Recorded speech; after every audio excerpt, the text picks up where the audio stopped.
Magandang hapon mga bata! May kinalaman pa rin sa pangangalaga ng ating kapaligiran ang pag-aaralan natin ngayon. Kahapon ay nalaman natin ang tungkol sa urban gardening. Ngayon naman ay aalamin natin ang tungkol sa aquaponics. Alam niyo ba yung aquaponics? Nakakatulong ito sa pagtatanim lalo na sa mga urban area. Alam niyo ba kung bakit? Tara kids, samahan niyo akong pag-aralan ang tungkol dito. Magandang hapon po, Tita Lots. Good afternoon, Bensi. Ano po yung aquaponics? Ang aquaponics ay isang way of farming na kakaiba. Yung mga magsasakang alam natin, ang katulong nila kalabaw.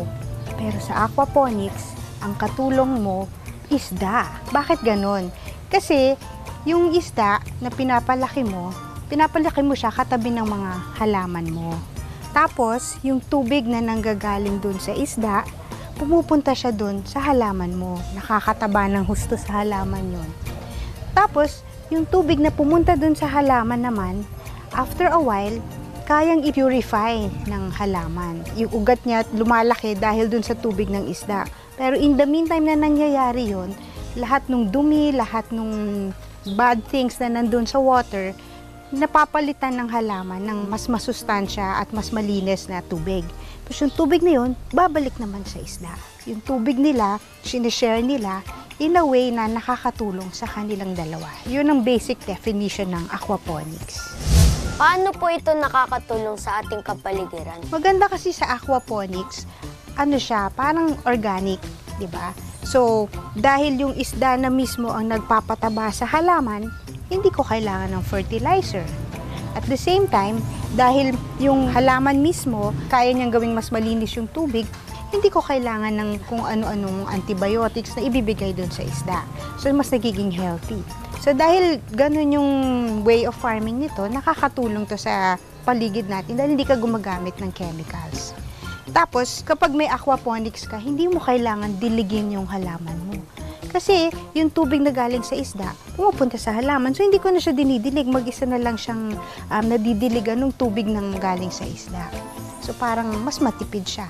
Second, hindi ko kailangan ng lupa. Hindi ko kailangan ng malaking lote or malaking area.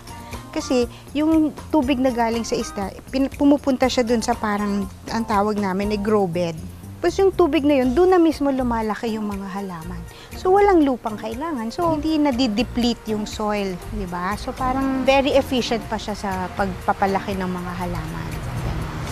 Paano po ito gawin? Dapat, meron kang isang malaking fish tank. Yun ang unang-una, di ba? So, ang pinapalaki mong isda, dapat freshwater fish. Katabi ng fish tank mo, nandun yung tinatawag na grow beds. Kumbaga, yun yung malalaking paso or malalaking area kung saan mo itatanim yung mga halaman mo. Ngayon, bago ka mag-umpisa magtanim, dapat meron kang plumbing para yung tubig na galing sa isda, makakapunta siya doon sa loob ng grow bed. Yung tubig na galing sa grow bed, parang makakabalik siya doon sa isda. Tapos, in between the fish tank at saka yung grow bed mo, meron kang parang filter or parang doon muna pumupunta yung water. Tapos, meron ka din parang malaking ipunan para hindi nauubos yung water mo. So, doon nangyayari yung pagpapataba ng tubig. Pag bumalik sa isda yung tubig, ma-healthy na yung water. Natanggal na yung mga dumi. Pero yung dumi na yun, nakakabuti naman doon sa halaman. Maraming salamat po. Thank you. Ang galing! Bukod sa nalilinis at natitipid ang tubig, nakakatulong pa ito para lumaki ng maayos ang mga pananim lalo na dito sa urban area. Lahat talaga ng bagay ay nagkakalakip-lakip, no? Gaya ng sinasabi sa Biblia, basahin natin ang Roma 8:28. At nalalaman natin na ang lahat ng mga bagay ay nagkakalakip na gumagawa sa ikabubuti ng mga nagsisiibig sa Diyos, sa makatwid bagay niya ang mga tinawag alinsunod sa kanyang nasa. Pagtatanim, malinis na tubig, yan ay kailangan natin. Sa kalinisan naman kaya ng hangin, papaano kaya tayo laging makakalanghap nito? Tungkol naman dyan ang aalamin natin bukas kung loloobin ng Diyos. Hanggang sa muli, dito lang sa Bensi Bibo!